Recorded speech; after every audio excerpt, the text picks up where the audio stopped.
Dale. 7, 8, y. Гала! Преди броени дни латино-танцори от цялата страна се събраха в столичен клуб по инициативата на Алфредо Торес. За всичко е чест. Като пигала. Той организира танцовално парти под ръководството на световно известния танцор Хуан Матос, който беше специално поканен от Ню Йорк.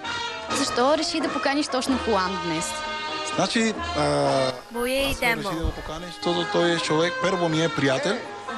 Той Хуан Матос от Ню Йорк, той е звезда. Ето, в това, което казваме салса, бачата, меренге, на всичките видове от латино танци.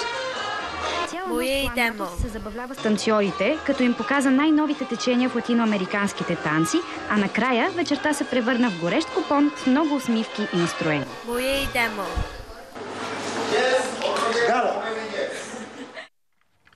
Алфредо! Много е готин. Всичко е на 6.